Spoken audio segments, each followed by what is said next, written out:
Muito bem, vamos retornar então à nossa reflexão sobre a realidade do mundo pós-moderno, que é essa mudança da cultura, do novo jeito de ser, de pensar e de se comportar, que nos leva aí a tentar entender onde nós estamos, o que está acontecendo, como é que nós devemos pensar e reagir e qual deve ser a postura da igreja que batalha aí pela fé cristã para lidar com essa situação. Então, ontem nós tentamos dar um panorama geral, né? Aí especialmente mais até filosófico, né?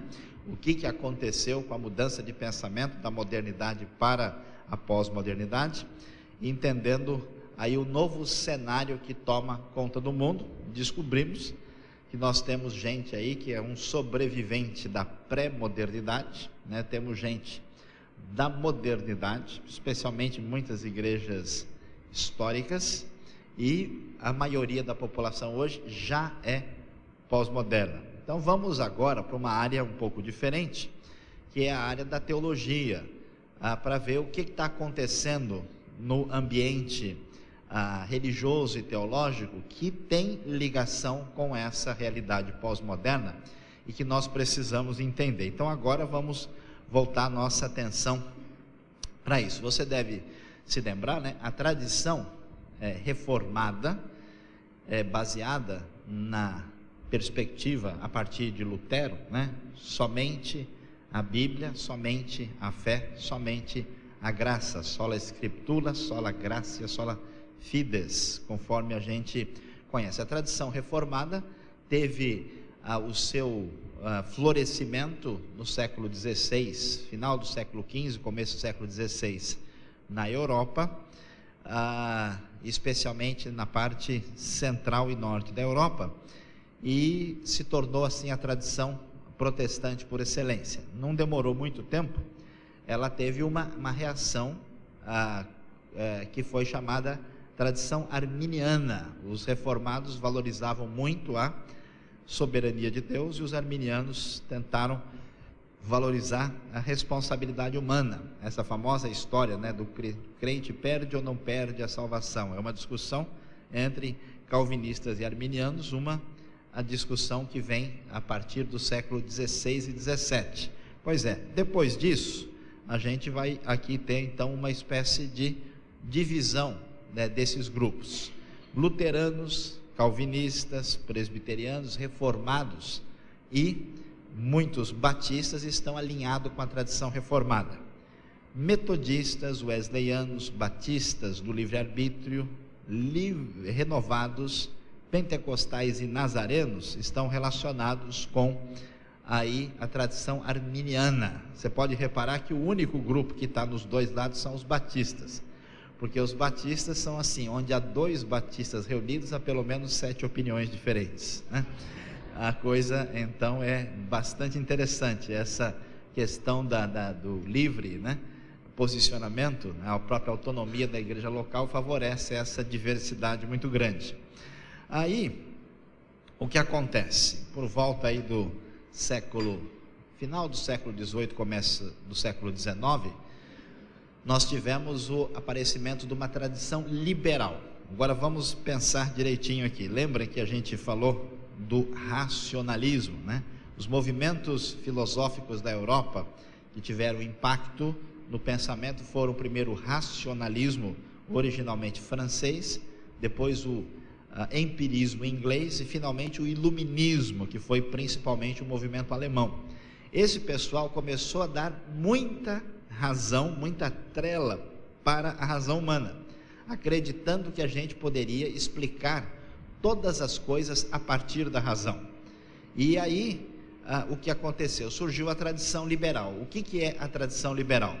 É aquela tradição que lia a Bíblia com os óculos críticos do pano de fundo racionalista e iluminista. Então, por exemplo, se a Bíblia falava um milagre, o pessoal diz, não, mas não existe milagre. Milagre não é possível acontecer. Então eles começaram a questionar os milagres e fizeram uma leitura liberal da Bíblia, rejeitando. a historicidade da Bíblia, rejeitando os milagres, rejeitando tudo que era sobrenatural. Daí que surgiu essa ideia de que não, isso aqui é uma lenda, isso aqui nunca aconteceu, isso aqui é apenas uma história de fundo moral. A tradição liberal teve um impacto forte na sociedade europeia e também na sociedade americana. É interessante observar que alguns livros bem liberais estão sendo publicados no Brasil recentemente. Nos últimos 10 anos para cá, muita literatura de teologia liberal, coisa que foi escrita há 150, 200 anos atrás, está aparecendo agora aqui. Muita gente acha que é a grande novidade que surgiu e é um negócio já muito antigo. Aí o que aconteceu? Essa tradição liberal gerou uma reação forte. Essa reação forte aconteceu por volta de 1930 no sul dos Estados Unidos. Surgiu o que foi chamado de tradição fundamentalista, né? Se os liberais se desviaram demais para a esquerda, alguns grupos chamados assim fundamentalistas, essa palavra às vezes é usada para se referir a coisas diferentes, esses grupos muito fundamentalistas acabaram sendo assim uma espécie de cristianismo de extrema direita, e também tiveram lá os seus problemas, os seus excessos. E o que é interessante, que no fundo, tanto o fundamentalista exagerado, como o próprio liberal crítico, eles se encontram, porque os dois são filhos da modernidade. Eles entendem que a ciência e a razão são os parâmetros para entender a Bíblia. É interessante que os liberais, eles analisam a Bíblia com a razão. Aí eles dizem, está vendo como a Bíblia não está certa, porque a razão provou que ela não se encaixa. Os fundamentalistas fazem uma coisa parecida. Eles dizem, olha, a Bíblia é certa porque a ciência e a razão provaram que ela está certa. Ou seja, a régua, quem disse a Bíblia está certa ou não, é a ciência e a razão. Então a pessoa acredita no texto porque fulano de tal conseguiu provar por A mais B que a Bíblia é racionalmente compreensível, o que não é bem verdade. Muita coisa na Bíblia não é racionalmente compreensível. Por quê? Porque a razão não dá conta de tudo. Por exemplo, como é que Deus pode ser um e três ao mesmo tempo? Isso não é racional. Um grupo como as Testemunhas de Jeová, eles se perdem porque eles entendem que Deus tem que funcionar numa lógica matemática simples, né? Como nós só conhecemos pessoas que são uma pessoa e um ser, ninguém conhece alguém que é uma pessoa e mais de um ser, ou é um ser e mais de uma pessoa, né? A nossa experiência, o máximo que a gente conhece é a pessoa que é uma pessoa e tem duas caras, mas fora isso, né, nós não conhecemos nada além dessa realidade. Deus é um só ser que subsiste eternamente em três pessoas. Como é que a gente entende isso? Não entende, né? Isso é algo que vai além da razão. A razão não entende tudo. Como é que Jesus pode ser totalmente humano e totalmente divino ao mesmo tempo? Como é que o Deus Filho, que participou da criação do mundo, do universo, existe desde toda a eternidade, ele encarna num nenê que nasce em Belém da Judéia? Como é que Deus infinito cabe dentro de um nenê que usa fralda e precisa mamar para dormir? Isso é compreensível pela razão? Não é. Isso é uma espécie de paradoxo da fé. Nunca a gente vai entender isso racionalmente, mas é verdade.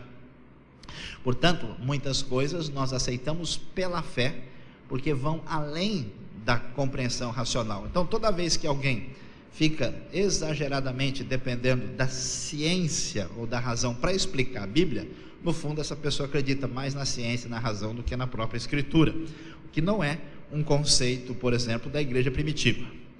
Aí o que aconteceu? Quando o tempo passou, né, a coisa foi caminhando, como diz o locutor esportivo, o tempo passa, a torcida brasileira, 40 jogados, né?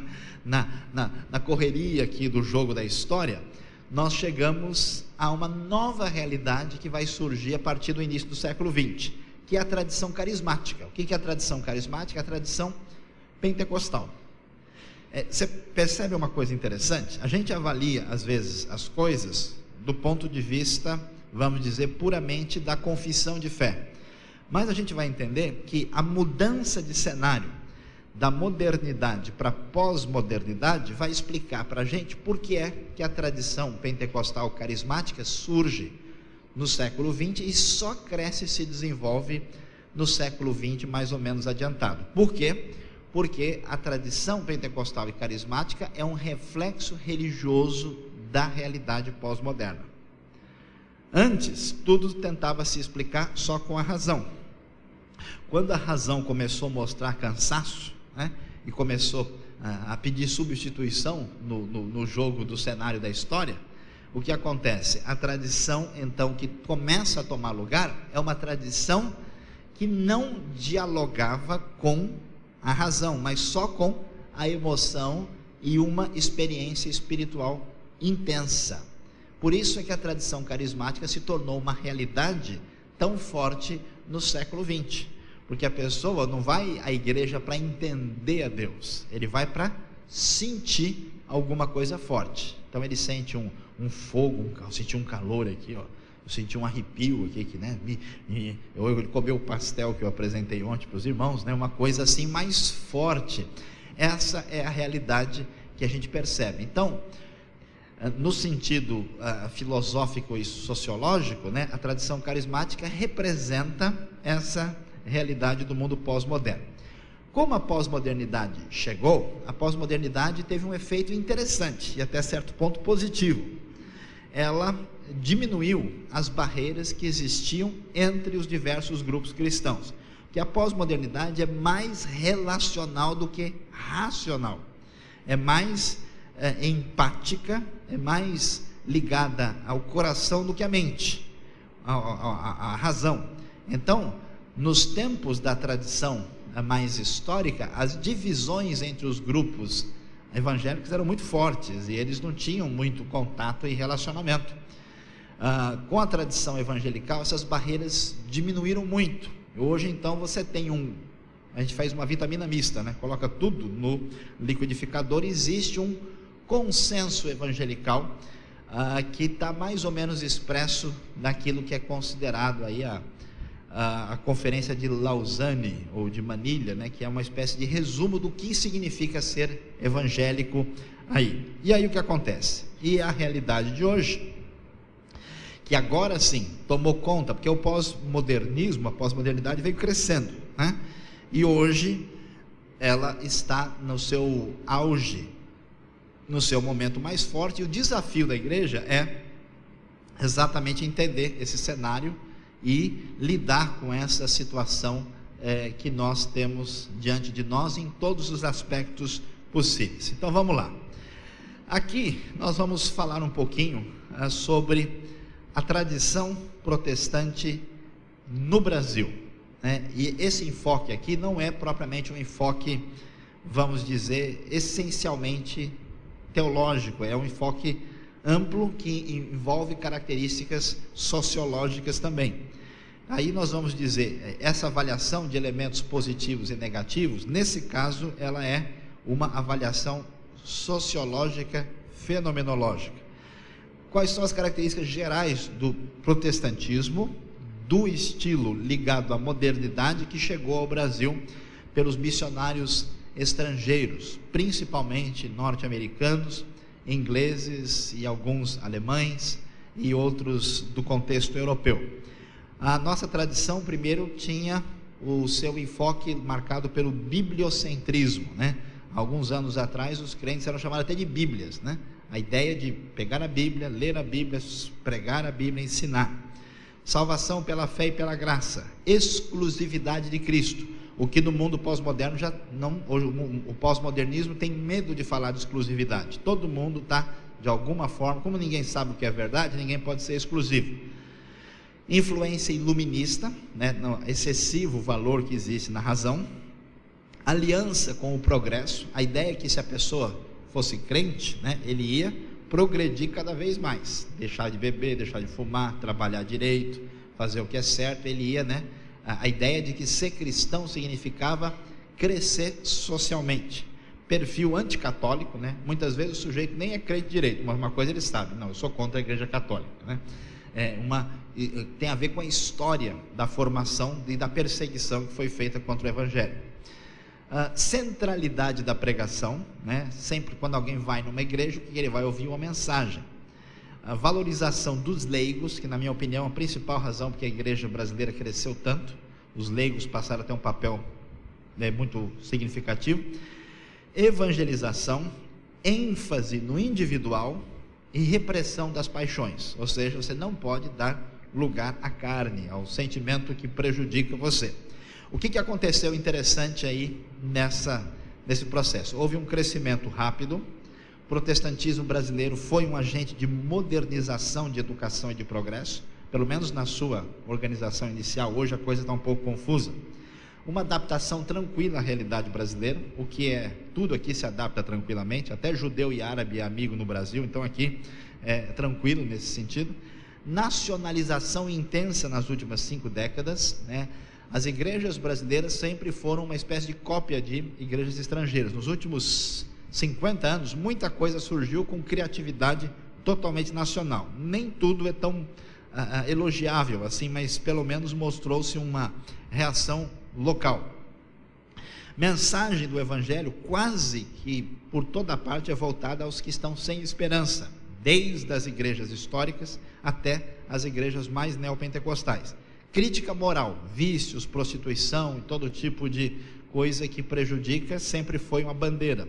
E o protestantismo sempre teve a sua postura alinhada com liberdade e democracia. Por outro lado, alguns elementos negativos do ponto de vista sociológico se manifestaram. Primeiro, um perfil colonialista, ou seja, tudo que era feito lá fora é basicamente o que é feito aqui e ninguém às vezes pensa ou discute sobre isso. Anglocentrismo, o que quer dizer isso? É a ideia de que o que é bom não é daqui, sempre o que é bom é que está nos Estados Unidos e na Inglaterra de preferência, e a coisa não é bem assim, né? Não é verdade que o que é feito lá fora sempre é bom, tanto é que hoje a igreja, por exemplo, na Inglaterra é uma igreja que é decadente, fraca, e nos Estados Unidos a igreja é uma igreja estagnada. Então essa ideia de que lá fora o pessoal sempre sabe o que está fazendo e que as coisas lá estão indo bem e que tudo que eles fazem lá a gente deve copiar, não é bem o caso. Pragmatismo exacerbado, né? Ou seja, muitas igrejas evangélicas a pessoa se envolve, faz um monte de coisa e às vezes nem tem tempo de refletir no que está acontecendo. Individualismo muito grande nas igrejas, até por causa da ideia. Esse é um problema da tradição protestante. O livro mais importante da história protestante evangélica é o Peregrino. Você deve se lembrar que o peregrino, quando se converte, a família dele fica para trás. Podia até a família se converter e o sonho ser o mais completo, mas não foi, né? Então, a ideia é muito focalizada no indivíduo. Em parte isso é importante, porque a pessoa, né, se converte individualmente, mas a falta de foco no todo, a falta de foco no elemento de grupo é muito grande, e isso deu espaço para um desdobramento complicado, que é uma tendência a divisões, né? Então tem, como eu disse, tantos grupos evangélicos e nomes assim, que é uma coisa impressionante. Fiquei muito triste ao visitar o Japão. Os irmãos sabem que um japonês, ele por definição, ele já era pós-moderno antes da pós-modernidade chegar. Então ele inclui tudo. O japonês, ele quando nasce, ele passa por um ritual geralmente budista. Quando ele casa, ele quer casar numa igreja cristã, geralmente quer casar em igreja católica, e quando morre como shintoísta. Então, quer dizer, o japonês não está nem aí para que lado que a coisa está indo. Falou em Deus, ele está valorizando. Aí chega uma população de 0,5% de cristãos no país, dividida em mais de 300 denominações. Como é que um japonês vai entender o que está acontecendo com esse pessoal? Se eles pregam uma mensagem que eu não conheço, quero saber quem é que está falando o certo, se eles são tão poucos e tem tantos grupos. Eles se confundem e não levam a sério o que esse pessoal está dizendo. Então essa tendência a divisões exageradas é um problema. Os evangélicos protestantes no Brasil formaram uma subcultura, né? Não é só uma questão de ter uma mensagem, é que tem uma cultura, um jeito de ser, uma maneira, que às vezes, como eu brinco, né, Deus quer que a gente seja diferente, alguns preferem ser esquisitos, onde uma pessoa, ele é diferente da sociedade, não no sentido ético, não no sentido doutrinário, mas o jeito dele é estranho, o vocabulário dele é estranho, a maneira como ele vive, ele não consegue contato com as pessoas, porque é como se virasse uma outra pequena nação dentro da própria nação. Carência de espiritualidade social, que tem mudado bastante, né? Porque antes a ideia de qualquer coisa que a gente fizesse para ajudar o necessitado podia ter associação com o kardecismo, com o catolicismo. Tendência à microética. A sociedade está discutindo o quê? Células-tronco, está discutindo a questão do aborto, a questão da guerra, problemas assim éticos sérios, e muitas igrejas estão discutindo o quê? Pode ou não tocar bateria? A pregação deve ou não ser com gravata? Qual é o tamanho da saia da moça que vai aparecer? Qual é o tamanho do cabelo que a mulher vai usar, né? Se a unha pode ser pintada de azul ou de vermelho? São questões, né? Dentro do cenário que a gente vive, nos problemas tão terríveis, né? Enquanto o mundo gasta trilhões de dólares com armas de destruição em massa, os cristãos que falam do reino de Deus estão preocupados se o sujeito passa ou não gel no cabelo. Então, como diria o Boris Casoy, isso é uma vergonha. Onde já se viu a situação tão horrível da humanidade, o pessoal está pensando na cor do óculos do sujeito que pregou ontem. Será que está bom aqui, né? Vamos lá. E uma ênfase, às vezes, muito mais fundamentalista e metafísica. Metafísica quer dizer pensando só na vida que há de vir, sem se preocupar com a realidade à nossa volta. Então, esse elemento deve nos levar a entender esse cenário inicial que deu espaço à nossa realidade de hoje. Nós vamos mencionar aqui agora as principais questões ligadas à realidade doutrinária teológica dos últimos anos. Então, o que aconteceu dentro dessa realidade pós-moderna que se tornou importante e relevante, que afeta a gente? Então nós vamos começar falando sobre o neopentecostalismo. Então, para os irmãos terem uma ideia, vamos lá rapidamente entender o que acontece.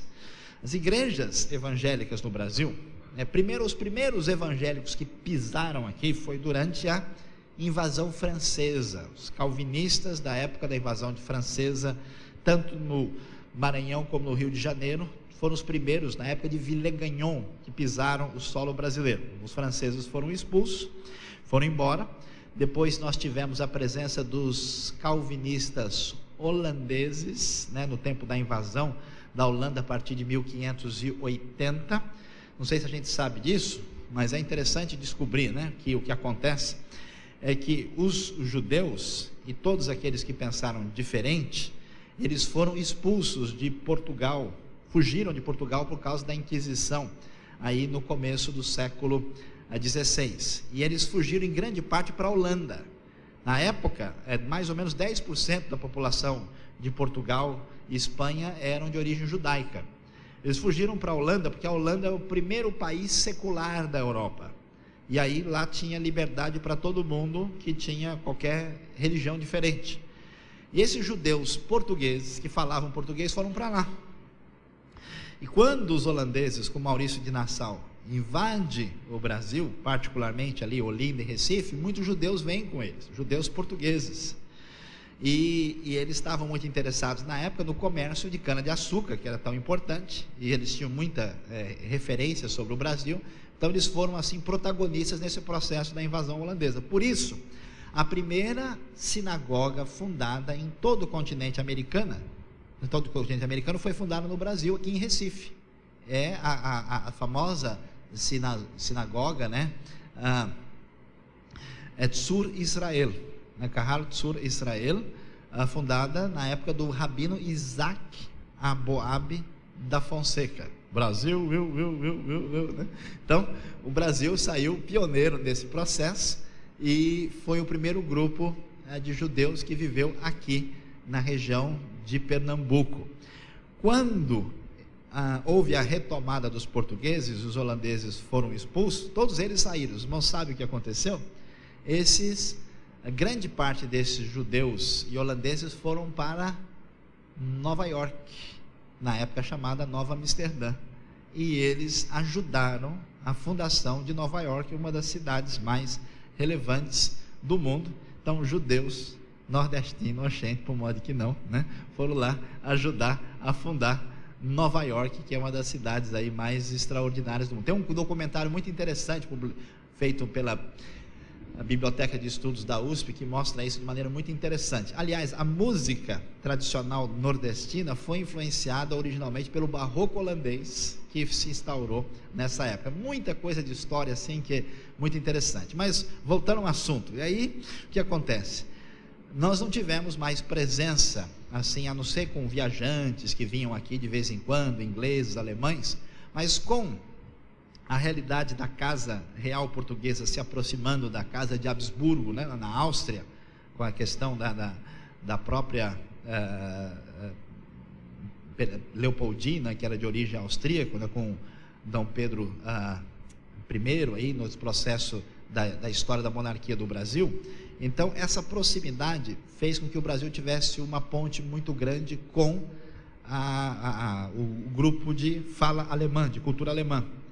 Então, os primeiros protestantes que chegam no Brasil para morar são alemães e suíços, que vão para Nova Friburgo em torno de 1820. E a Constituição de 1824, né, já agora o Brasil independente, dava liberdade de culto religioso separado, né, para grupos. A pessoa não podia construir templo, não podia fazer proselitismo, mas podia fazer a sua própria reunião particular nas suas casas. E aí então começa a abrir um cenário, né, liberdade religiosa para os imigrantes alemães que vão começar a chegar em quantidade logo, e os ingleses e outros estrangeiros que vêm morar para cá. E aí nós tivemos uma grande imigração de alemães, tivemos imigração de americanos para o estado de São Paulo, que fundaram a cidade americana, onde fundaram a primeira igreja batista voltada para o público de fala inglesa no Brasil, né? E aí as igrejas começam a crescer, mas vamos dizer, só a partir de 1850 é que começam a chegar presbiterianos, congregacionais, metodistas e os batistas, que oficialmente se estabelecem mesmo aí em 1882 para a realidade brasileira. Então esse é o cenário. O pentecostalismo só vai surgir depois de 1900. Ele surge inicialmente na América do Norte. O movimento surge em 1901, na verdade na virada do ano, e em 1910 chegam dois movimentos ao Brasil, dois suecos, Gunnar Wingren e Daniel Berg. São suecos que moravam na América do Norte, e eles vêm para Belém do Pará e dão início, se envolvem com a igreja batista local e dão início a uma controvérsia, uma divisão, e aí surge a primeira pentecostal brasileira, chamada Celina de Albuquerque, e dá-se início à Assembleia de Deus no Brasil. Ao mesmo tempo, outra pessoa que veio dos Estados Unidos, mas esse era italiano, chamado Luigi Francescon, ele vai para São Paulo, Paraná, e funda a Congregação Cristã no Brasil. Aí nasce o pentecostalismo no final de 1910 no Brasil, e essas igrejas pentecostais, especialmente a Assembleia de Deus, né, mas também de certa forma a Congregação Cristã, se mantém como padrão de igrejas brasileiras normal. Aí esse grupo cresce muito. São duas igrejas que não querem saber de estudar, né? A letra mata, o espírito vivifica, nada de estudar, atrapalha. E ela se desenvolve bastante nas classes mais simples da população. São igrejas voltadas muito para falar em línguas, a profetizar, a interpretação de línguas. Elas têm uma concentração em algumas áreas de interesse, e especialmente a Assembleia de Deus valorizou muito os leigos e partiu para uma evangelização intensa. Por isso que a igreja cresceu tanto. E não muda muita coisa até 1950. 1950 para cá começam a chegar novos grupos, que a gente chama de pentecostalismo de cura divina. Esse pentecostalismo de cura divina tem início com grupos como a Igreja do Evangelho Quadrangular, a Igreja Nova Vida no Rio de Janeiro, do Robert McAllister, que foi no fim a mãe da Igreja Universal, Igreja Maranata, que cresceu muito no Rio de Janeiro e do Espírito Santo. e as primeiras igrejas totalmente brasileiras, como a igreja Deus é Amor, fundada em junho de 1962 pelo missionário Davi Miranda, a igreja O Brasil para Cristo, que é talvez a primeira igreja assim totalmente brasileira de expressão que surge. Essas igrejas fazem uma mudança muito séria. Elas fazem o seguinte: elas não aceitam mais os hinos das igrejas tradicionais. Assembleia de Deus sempre cantando a harpa cristã, de preferência bem arrastado e com a banda fazendo a tuba, né, tocando forte lá atrás. As igrejas não, elas que criam os corinhos. Eu caminhando vou, no caminho assim minha alma está cheia de paz, pá, pá, pá, né? Esses cânticos com palmas. Por quê? Porque a música tinha mudado no mundo. Então essas igrejas acompanham essa mudança. Elas são atingem grupos ainda mais populares. Elas saem daquele templo do jeito que a Assembleia de Deus e congregação faziam, fazem trabalho em tendas, e elas mudam o foco de línguas, profecia, para cura divina e expulsão de demônios. Esse que é o foco dessas igrejas.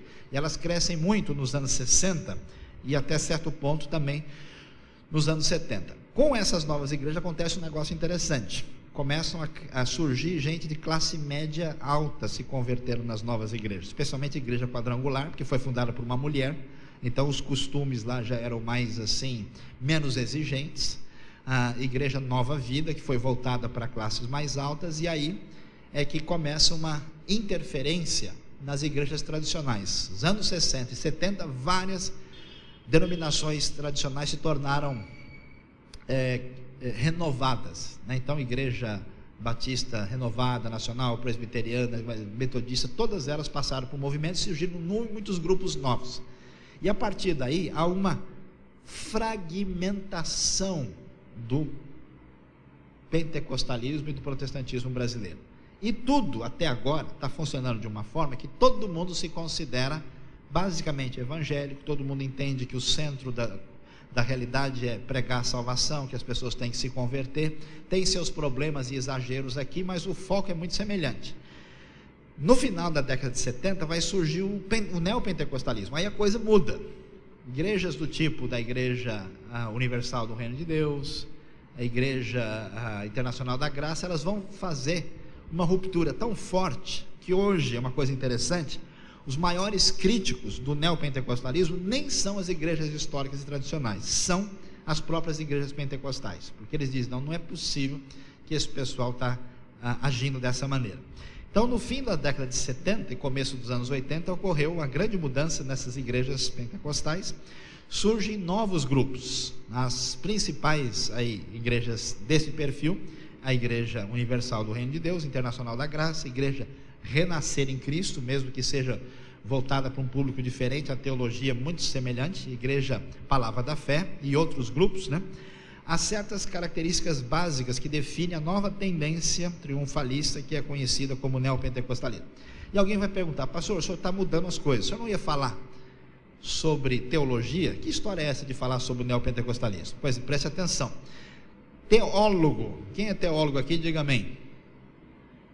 Alguns ainda, todo mundo é teólogo, não tem jeito. Se você falou Deus é bom, você já fez uma declaração teológica. Se você pensa sobre Deus de alguma maneira, você está teologizando. O problema não é se a gente é teólogo, o problema é se a gente é teólogo direito, é se a gente faz teologia com responsabilidade e com organização. Então existe uma teologia organizada, sistemática, elaborada, direitinho. Mas independentemente disso, existe uma teologia popular, né? O que é que as pessoas pensam sobre Deus? Como é que elas enxergam isso? Então, no fundo, todo mundo tem um livro de teologia dentro da cabeça. Precisa saber se o livro está bem organizado, coerente, ajustado ou não. Então vamos ver como é que essa teologia popular do neopentecostalismo, que não foi exatamente escrita e organizada, mas que é constatada, deve ser entendida. A primeira coisa que marca o neopentecostalismo é a chamada teologia da prosperidade. O que é a teologia da prosperidade? Na verdade, o protestantismo histórico já tinha dito que Deus abençoa aquelas pessoas que estão em aliança com Ele, e que essa bênção ela é ampla e atinge também a área social e econômica. né? Todo mundo já ouviu falar das relações entre, né, capitalismo e protestantismo, análise de Max Weber. Por quê? É uma coisa óbvia. Se alguém está com a vida toda complicada, essa pessoa se converte, e ele deixa de fazer farra, né, deixa de encher a cara, começa a ser útil, é natural que ele se desenvolva e cresça na vida, porque ele, né, não vai ser mandado embora do emprego como ele era antes. Interessante, um conhecido meu estava fazendo um trabalho numa favela em São Paulo, e ele falou: pastor, é muito difícil de fazer a igreja crescer na favela. Eu falei: mas por quê? O que acontece? Não, porque é o seguinte, a gente prega o evangelho para o sujeito na favela e ele se converte, e daí um ano ele sai da favela, né, porque ele muda de vida, ele muda tudo, ele vai melhorando, e aí ele começa a... Porque o problema não é tirar o cara da favela, o problema é tirar a favela de dentro do sujeito, né? E aí, com a nova visão de vida do evangelho, ele sai e começa a procurar um caminho diferente intencionalmente. Então, num certo sentido, é bom que todo cristão se desenvolva em todos os aspectos e sirva a Deus, inclusive com os seus bens, e prospere, não há problema com isso. Qual é o problema da teologia da prosperidade? É que é uma ideia diferente. Eles vão pegar o texto de Gálatas 3, verso 14, que diz que Cristo nos resgatou da maldição da lei, para que a bênção de Abraão chegasse aos gentios. Como é que eles entendem isso? Se eu perguntar para os irmãos aqui, que bênção de Abraão é essa que chegou aos gentios? Com certeza, todo mundo vai dizer: não, mas esse é Gênesis capítulo 12, né? Que em ti, ou por meio de ti, todas as famílias da terra serão abençoadas. Então, a salvação prometida, né, chegou aí através da linhagem de Abraão em Cristo a todo mundo. Pois saibam vocês que a teologia da prosperidade não entende isso. Eles entendem outra coisa. Eles entendem que Gênesis 13 diz que Abraão era muito rico, tinha muito ouro, prata e muito gado. Então, se nós somos filhos espirituais de Abraão, é claro que devemos ter também muita riqueza, porque a bênção de Abraão chegou para nós com um pacote completo. Então nós temos, vamos assim dizer, direito às riquezas. Eles não falam que o Abraão ficou rico porque ele entrou num processo meio complicado lá, falando que Sara era irmã dele, aí o faraó deu um monte de coisa para ele, depois, né, foram embora meio que correndo, que a situação não foi assim tão maravilhosa. Então eles dizem que Deus prometeu riquezas para todo mundo, e portanto você é obrigado a ser uma pessoa próspera. Se você não for próspero, só tem duas razões: ou é porque a pessoa está em pecado, ou porque a pessoa não tem fé e não se apropria da bênção. É uma espécie de baú da felicidade espiritual. Né? Todo mundo tem direito às riquezas. Qual é o problema dessa ideia? É um só: é que ela não é verdade. Só esse é o problema. Por que não é verdade? Porque a Bíblia não diz em lugar nenhum que todos os cristãos vão ser pessoas com posses materiais. Na verdade, ter posses materiais não é nem bom nem ruim, porque na verdade nada é seu, até você não é seu, você é alheio, você pertence a Deus. Então a teologia correta de posses materiais na Bíblia é que tudo pertence a Deus. Do Senhor é a terra, né? o mar e todos, a terra sua plenitude, o mundo e os que nele habitam. Nada pertence a nós. Nós somos apenas zeladores. Nós tomamos conta do que Deus permite que a gente tenha, né? E somos mordomos disso até o dia que a gente vai embora. Vamos deixar tudo aqui, né? Portanto, uma pessoa que tem maturidade e tem cabeça, se tiver muita coisa para administrar, é bom. Ele pode fazer muita coisa até para o reino de Deus. Se ele tiver cabeça fora do lugar, é bom que ele não prospere, porque ele só vai fazer bobagem. Tem gente, né, que, por exemplo, precisa passar por certas dificuldades para aprender a andar com Deus, e Deus, de propósito, não permite que a pessoa tenha muitos recursos, porque isso é benéfico para a própria pessoa. Então, na verdade, essa prosperidade é muito relativa, e o Evangelho vai dizer que muita gente que serviu a Deus eram pessoas que passaram por dificuldades. O Novo Testamento está cheio disso, né? João Batista, por exemplo, tinha uma dieta maravilhosa, né? Vamos fazer aqui um dia a bênção de João Batista. Todo mundo quiser receber a unção, vai comer um gafanhoto evangélico, aí bem convertido, né? O mel silvestre, para ver se o pessoal gosta da ideia. Brincadeira, claro, né? Então, o que acontece? João Batista não era uma pessoa rica. Os apóstolos de Jesus, você imagina, né? Pedro falando, né? Com o Tiago, e aí, nós vamos de BMW ou vamos de Audi? Vamos pegar um Camelo W, né? Como é que nós vamos hoje, né? Como é que, não existe essa ideia, né? Os discípulos viviam com recursos limitados, eles foram presos e eles não tinham esse foco. Portanto, a teologia da prosperidade, na verdade, é uma associação com a mentalidade consumista e capitalista de hoje, que gente abençoada é gente que tem muito dinheiro e que isso é o que importa na vida. Jesus diz que a felicidade de uma pessoa não depende dos bens que ele possui. A gente descobre isso quando vai para a Suíça, por exemplo, um dos países com maior renda per capita do mundo, quase ninguém feliz. Estão discutindo lá como é que se a pessoa se matar, quem é que paga a conta? Se é a família ou é o governo? Essa é a discussão do país. Veja a loucura. Alguém disse: pastor, qual é a diferença do primeiro mundo e do terceiro mundo? No terceiro mundo as pessoas matam umas às outras. No primeiro mundo eles se matam a si mesmos. Não tem sentido para a vida. É uma loucura. Teologia da prosperidade. Segunda coisa, simplificação teológica. Todo mal vem do diabo. Qualquer coisa que acontece na vida do sujeito, ele fala: não foi o diabo, não foi um Exu. Fiquei tão impressionado um dia, uma pessoa me ligou dizendo que estava com um problema. Eu falei: o que houve? Não, é porque eu tenho uma Bíblia e a minha Bíblia está imacumbada. Eu falei: nunca ouvi falar disso. Estou com vários problemas na minha vida, deu tudo errado, e que fizeram um trabalho nessa Bíblia e a Bíblia está imacumbada. Eu não sabia nem o que responder. Eu falei: então faz o seguinte, vamos trocar de Bíblia, você me dá a sua, né, e eu dou a minha, porque a minha está bem abençoada, não tem problema nenhum, né? Você leva e eu fico com a sua e não tem problema, porque não vai me atingir essa situação que você está preocupado. Eu fiquei muito impressionado. As pessoas chegam num ponto de entrar numa espécie de fanatismo, que qualquer coisa é atribuída a uma ação demoníaca e diabólica direta.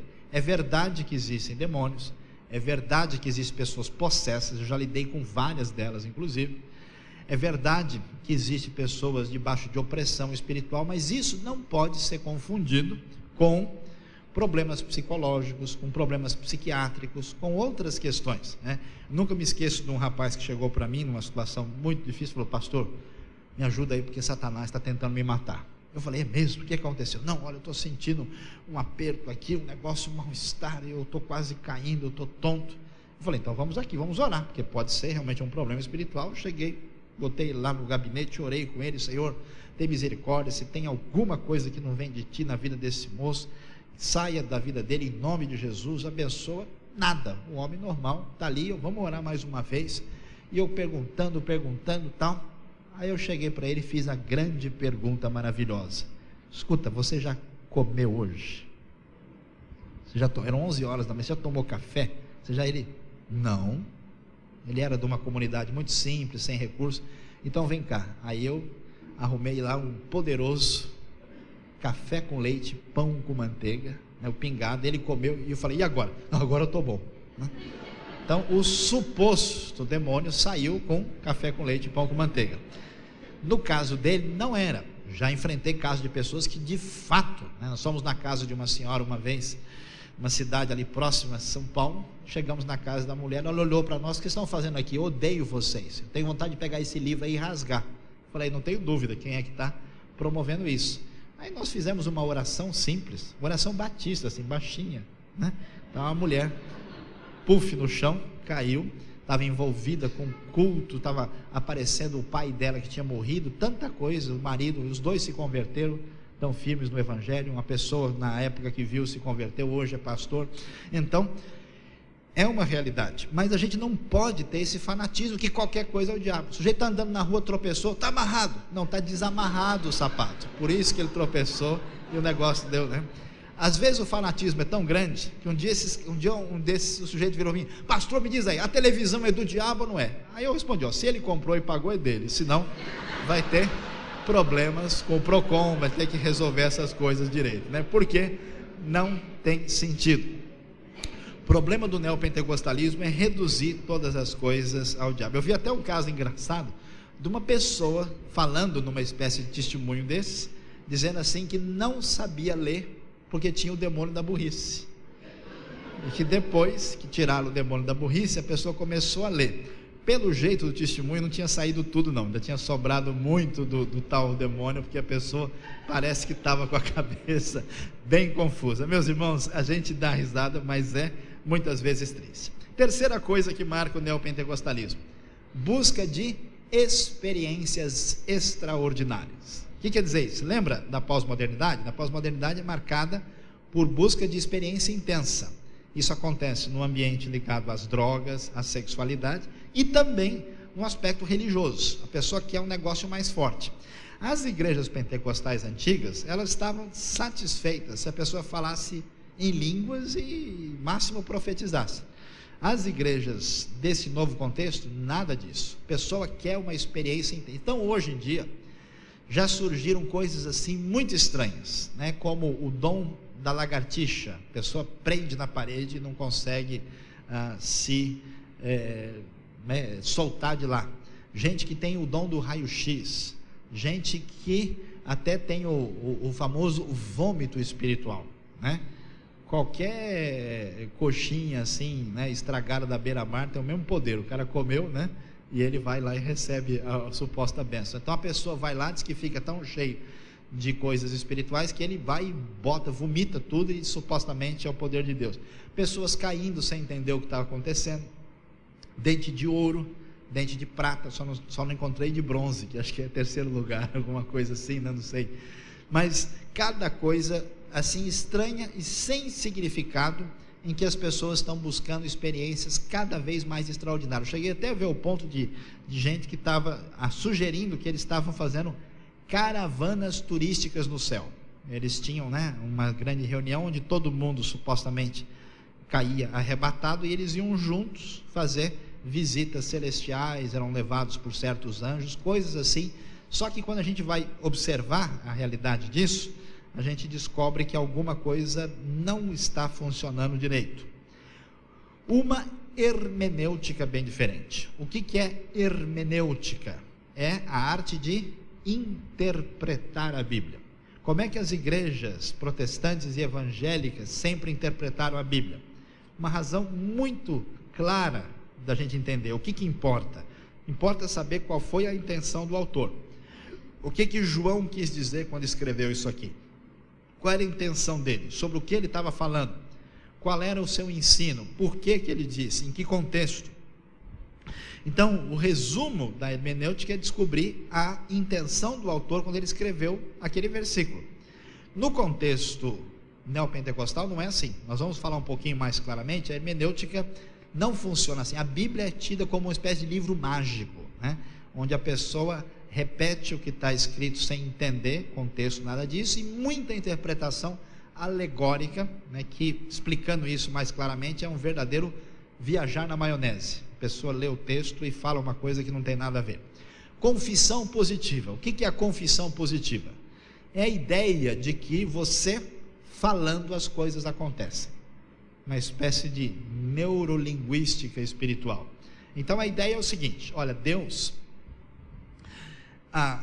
nos deu, né, uma capacidade de termos fé, e com essa expressão de fé, tudo o que você falar e pedir em nome de Jesus, isso vai ter que acontecer. Esses dias eu tive um problema lá em São Paulo, que eu ia pregar numa região distante, a cidade é muito grande, eu estava indo para o extremo lá da Zona Norte, e nós pegamos a marginal e houve um problema de um caminhão que quebrou e a marginal ficou parada. Então nós entramos em contato com a pessoa que estava esperando, e o sujeito então, né, atendeu e disse: olha, irmão, nós temos um problema, o caminhão está quebrado, então o irmão vá preparando aí alguma coisa para o começo do culto, porque até onde a gente pode ver, não dá para chegar aqui na hora, porque a coisa está complicada, né?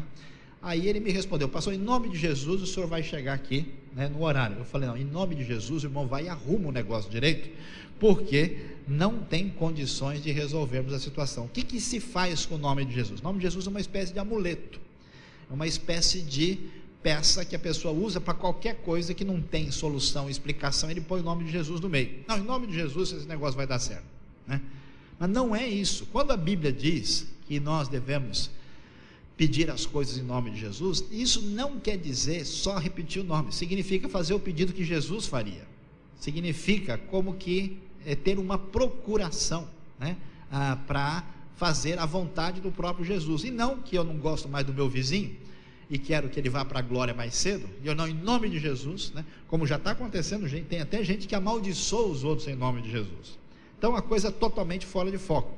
A confissão positiva dá uma ideia de que nós temos condição, né, de movimentar o mundo espiritual pelo nosso poder, pela nossa palavra. Essa ideia é uma ideia que a gente encontra muito onde?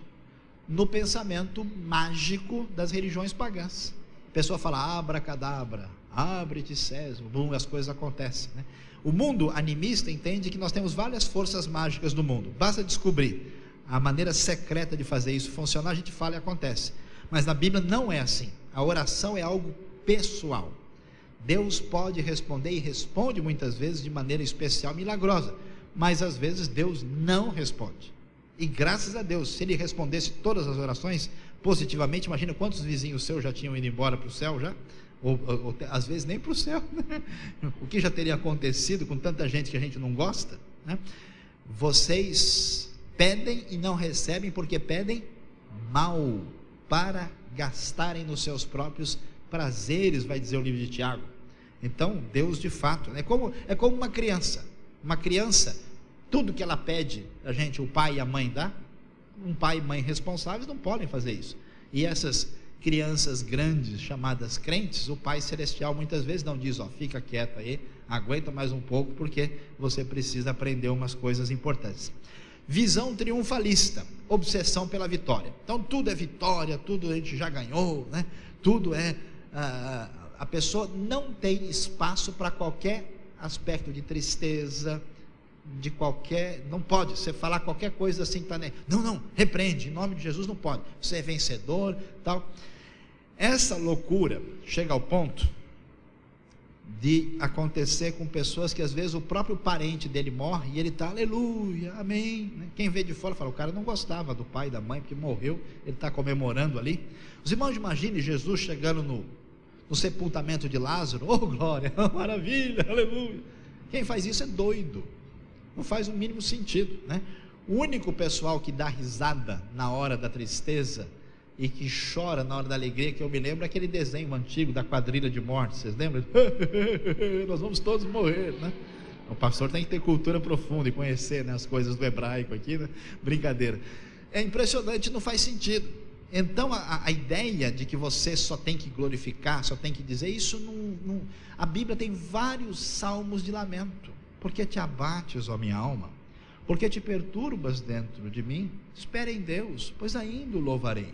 Então não é nada errado você ficar triste e chorar com um problema e apresentar isso diante de Deus. Esse negócio que a pessoa só pode dizer, não, eu já ganhei, é vitória e não sei o que, não é o sentimento, a percepção bíblica.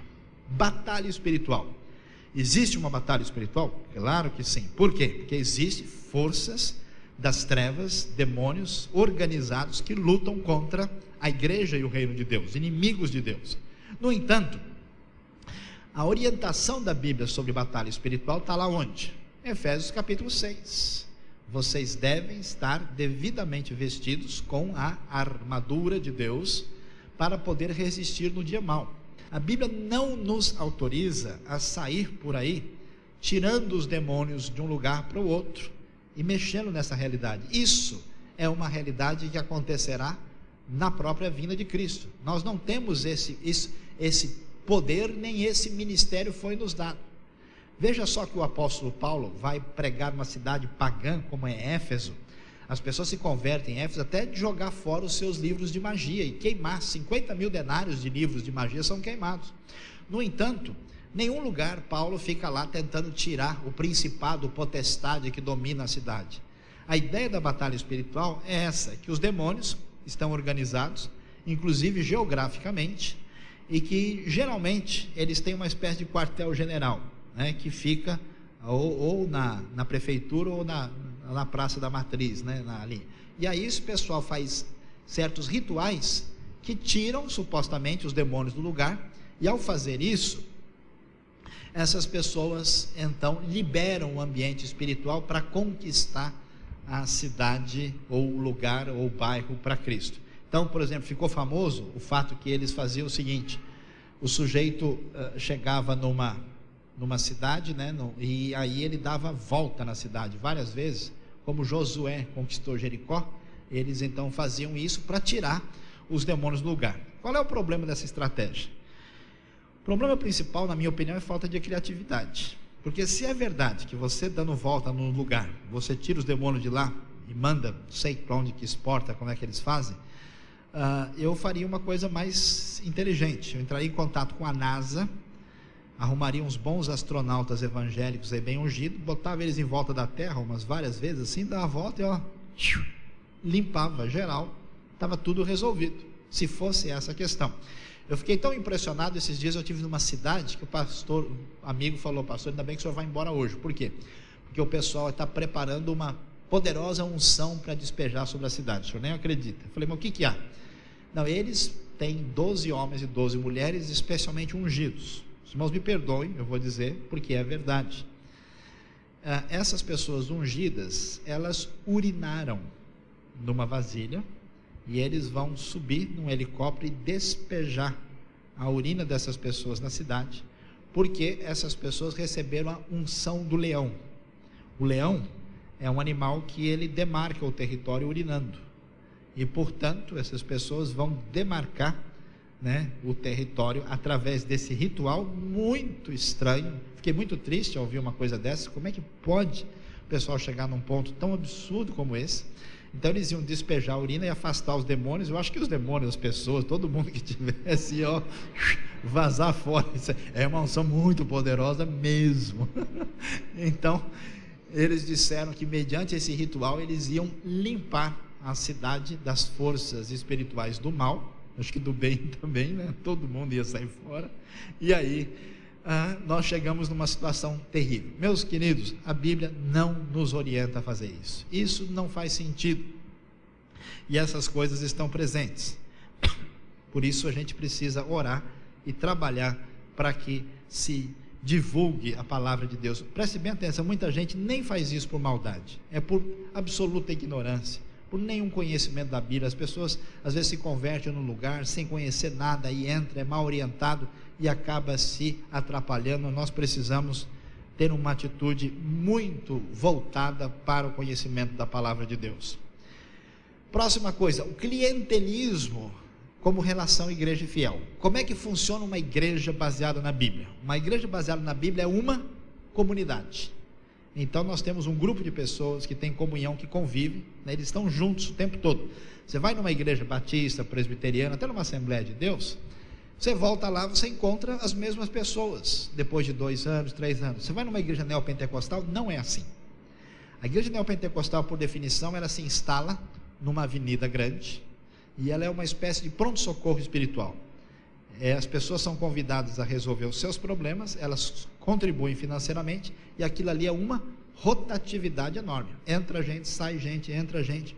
Então, os sociólogos, que não são cristãos, que avaliam a sociologia dentro do universo brasileiro, eles dizem que essa é uma postura de relação clientelista. O sujeito, ele entra, né? Ele vai lá buscar uma bênção, o pessoal diz: essa bênção custa tanto, ele paga por isso, e depois a vida é dele, ele volta, ele pode ir aqui, pode ir lá, ele não tem uma relação de comunidade com a igreja onde ele está envolvido, é apenas uma relação puramente, quase como de cliente e de consumidor. As igrejas têm mostrado também um alto nível de sincretismo com outros cultos, principalmente com cultos afro-brasileiros.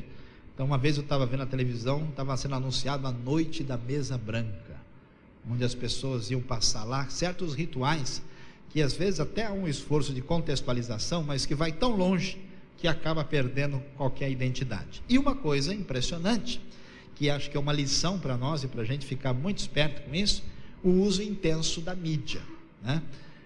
É complicado como as igrejas que têm uma teologia pouco saudável. Um dia eu estava no Rio de Janeiro dando uma conferência, liguei a televisão, fiquei assustado.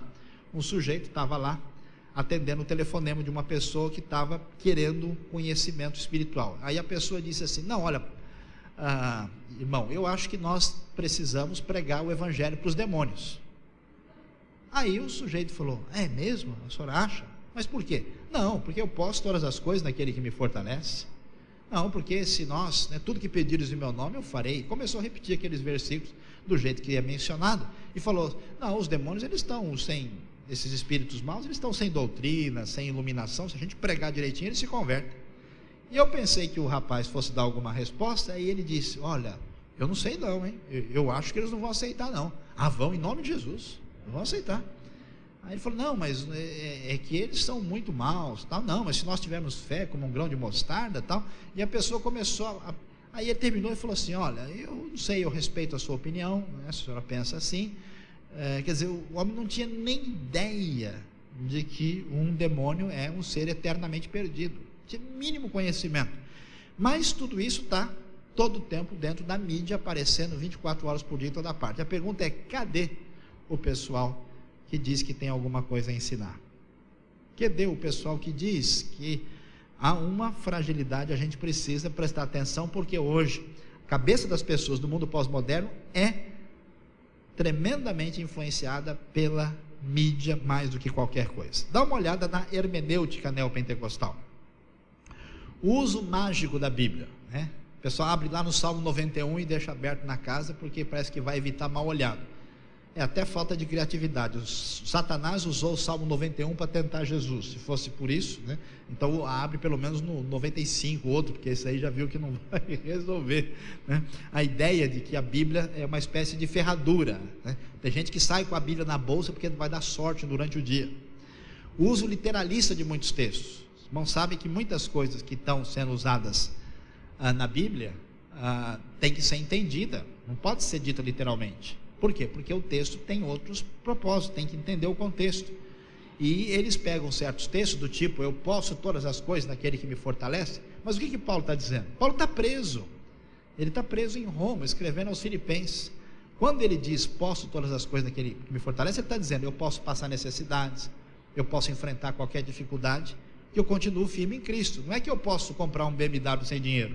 Não é isso que ele está dizendo. Então, a falta de compreensão prejudica muito. A preponderância do Antigo Testamento. Por quê? Como a ideia é de vitória, de ganhar tudo, não vai se falar que Tiago foi morto ao fio da espada por Herodes. Não vai se mencionar João Batista. Não vai se mencionar o sofrimento dos apóstolos. Vai se mencionar Davi vencendo Golias, né? Somente batalhas do Antigo Testamento, Josué conquistando Jericó. Só se fala em Antigo Testamento e de maneira alegórica. Um dia eu ouvi no rádio o sujeito dizendo: olha, você tem aí o gigante na sua frente, é o gigante do desemprego, o gigante da inflação, o gigante não sei das quantas, joga agora a pedra da coragem em cima dele, joga a pedra da vitória, né? E derruba o gigante. Quer dizer, não é nada disso que o texto está dizendo, está falando de outra coisa. A ruptura com a teologia do Novo Testamento. O Novo Testamento diz, inclusive, que nós precisamos completar o que falta dos sofrimentos de Cristo, diz o livro de Colossenses.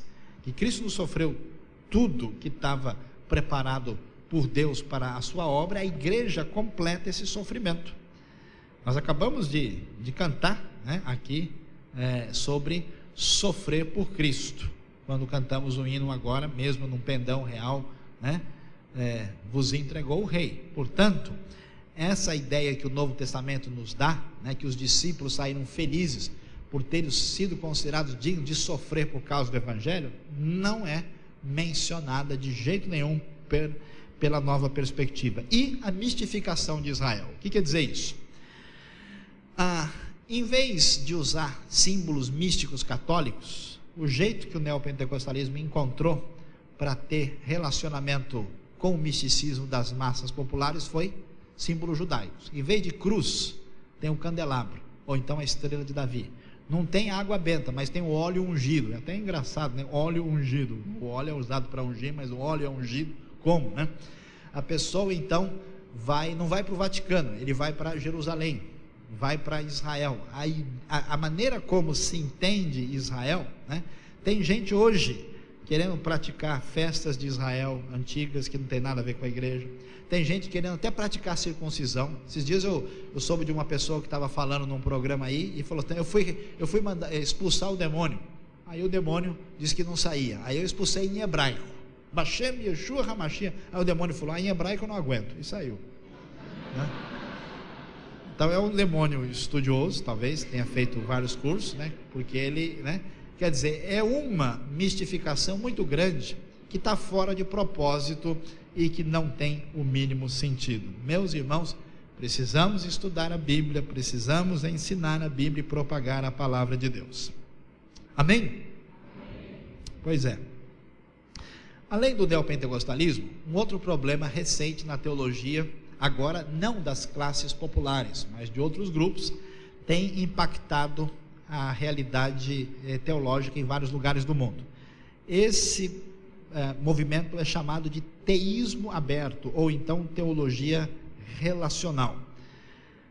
Na verdade, isso não tem conseguido ter um impacto tão grande na vida de pessoas. Teve um impacto relativamente significativo nos Estados Unidos.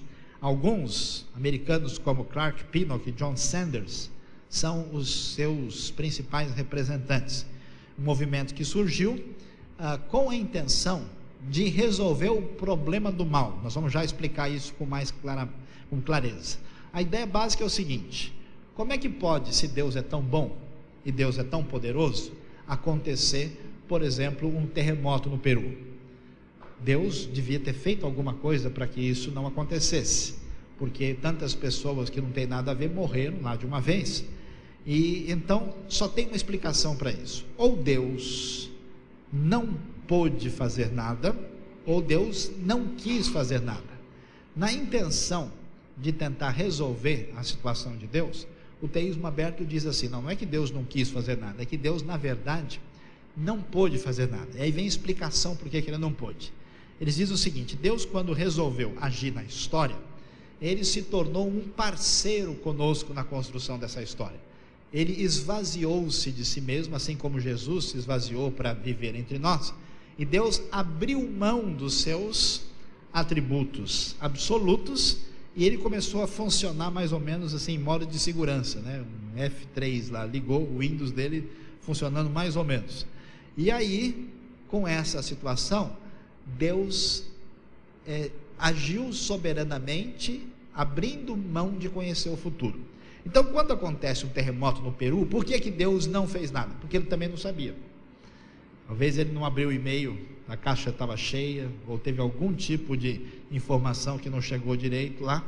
Quando ele talvez ligou a televisão e descobriu: ih, caramba, agora já foi. Como é que a gente resolve essa situação? Então, a ideia do teísmo aberto, que você pode perceber que é bem absurda, porque ela redefine o conceito de Deus, pretende resolver o problema do mal de maneira ruim, né? Ela cobre a cabeça e deixa os pés de fora do mesmo jeito, pretende livrar a culpa de Deus, entende que Deus resolveu limitar-se. Deus, na prática, não é mais onipotente, ele abriu mão de conhecer o futuro e, consequentemente, toda a prática cristã vai mudar tremendamente com essa maneira de pensar, né? Porque o que você vai dizer em oração para um Deus que na prática é quase igual a você? O teísmo aberto vai dizer que Deus, né, ele chora junto com a gente, ele sofre junto, mas na prática Deus não tem muita condição de fazer muita coisa.